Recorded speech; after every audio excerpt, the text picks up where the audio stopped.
Today, you can buy a container of salt for about $1 at any grocery store. Most of us casually toss it on French fries and never think twice about it. But for most of recorded history, this simple white mineral was one of the most valuable substances on Earth, driving violent revolutions and funding massive empires. To understand how a common seasoning commanded that kind of power, you have to look at human biology. The human body contains about 250 grams of sodium chloride. Your muscles need it to contract, and as this diagram shows, your nervous system relies on sodium chloride molecules to fire electrical signals. If you run out, your blood pressure drops, your brain swells, and your organs shut down within days. Early humans figured out this biological vulnerability long before they understood chemistry. They watched wild animals like deer and elephants travel enormous distances, sometimes hundreds of miles across dangerous terrain, just to reach natural underground mineral deposits known as salt licks. Prehistoric hunters followed these animal trails and began harvesting the salt for themselves. This universal biological need created a governing rule for early civilizations. Because everyone must consume salt to survive, the ability to harvest and control it gave rulers a unique form of influence over their populations, one that was physically impossible to ignore. The ancient Egyptians were among the first to turn this biological necessity into an advanced preservation technology. They used a naturally occurring salt compound called natron, mostly sodium carbonate and sodium bicarbonate, to dry out the bodies of their dead. Workers packed the corpse in the mineral for 70 days, letting the salt absorb all the moisture from the flesh to create mummies that could last for thousands of years. That exact same chemical process worked on food. Fishermen along the Nile realized they could gut their catches, pack the meat in salt, and store it in clay jars. In a world without refrigeration, keeping meat edible for months eliminated the threat of winter starvation. The Romans recognized the immense strategic value of this preservation. They built enormous infrastructure projects, including the Via Salaria, or the Salt Road, specifically to transport sea salt from the Adriatic coast inland. This ensured their expanding legions always had preserved rations on the march. Roman soldiers relied on this supply chain so heavily that they were sometimes paid with a direct allowance specifically to buy salt. The Latin term for this allowance was salarium, the direct linguistic ancestor of the modern English word salary. This ability to preserve and transport rations gave civilizations a distinct logistical edge. It allowed armies to stay in the field longer and venture further than those limited by seasonal harvests and local food supplies. As this cross-section illustrates, communities in China industrialized production by sinking bamboo pipes over 300 feet into the earth to pump up underground salt brine.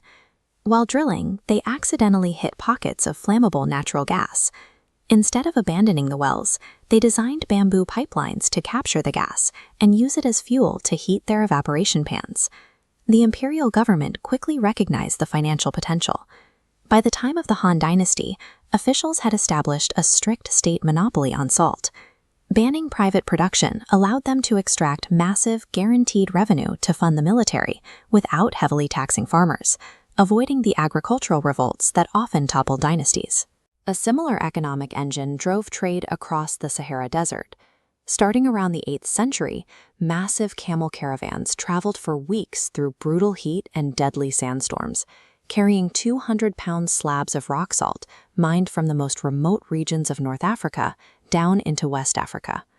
In trading hubs like Timbuktu, gold was relatively abundant, but salt was desperately scarce. Merchants routinely swapped gold dust for slabs of rock salt, ounce for ounce. Controlling the southern end of this trade network generated the immense wealth that built the Mali Empire. Back in Europe, the city of Venice applied the same tactic. They purchased sea salt cheaply, stockpiled it in massive warehouses, and aggressively eliminated competitors through economic pressure or direct military force. The enormous markups they charged for Mediterranean salt distribution funded their navy and paid for the stunning architecture that defines the city. Inland empires mirrored this strategy.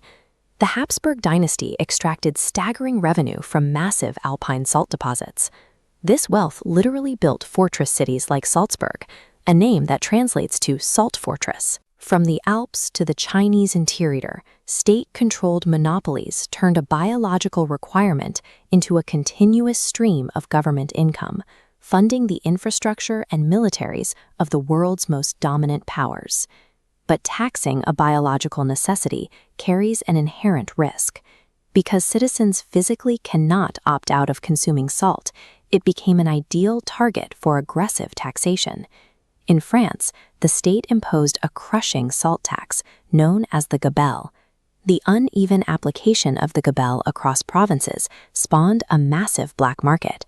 The government retaliated with an army of ruthless salt police, throwing thousands of smugglers into forced labor. It became a glaring daily reminder of aristocratic greed, and when the French Revolution erupted, abolishing the salt tax was at the top of the citizens' demands. The strategic importance of salt made it a prime military target, too.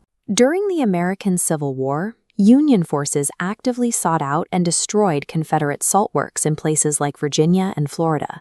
By starving the South of the ability to preserve meat, they triggered massive ration shortages that physically weakened soldiers and severely damaged Confederate morale. Decades later, the British Empire maintained a strict legal monopoly on salt production in India. The colonial government prohibited Indians from collecting salt that washed up naturally on their own beaches, forcing the rural poor to purchase heavily taxed British salt instead. Recognizing the deep injustice of this policy, Mahatma Gandhi organized a 240-mile march to the Arabian Sea in 1930. By simply reaching down into the mud and picking up a lump of natural, untaxed salt, he openly defied the law. Millions joined in solidarity, shattering the moral authority of British colonial rule over India. The universal need for salt offered governments a guaranteed stream of wealth, but pushing a population too far on a resource required for survival reliably ignited violent blowback and the collapse of regimes. Then, almost entirely by accident, the scarcity ended. The Industrial Revolution introduced mechanical mining equipment and vacuum evaporation technology that could extract massive amounts of rock salt from deep underground deposits. Combined with global railway and steamship networks, large volumes of salt could suddenly be moved anywhere for pennies. The economic value of salt plummeted. A resource that once dictated the survival of empires and traded ounce for ounce with gold became so cheap and abundant that today we buy it in bulk and dump it by the ton onto icy roads in the winter. Look at how we treat oil today. It dictates global economies, funds militaries, and causes conflicts. To anyone living right now, petroleum feels like a permanent, irreplaceable pillar of human power. But the history of salt shows that global power structures built on resource scarcity are fragile. A single technological leap can alter access overnight, compressing thousands of years of bloody imperial history into a tiny white crystal sitting on your kitchen table, completely taken for granted.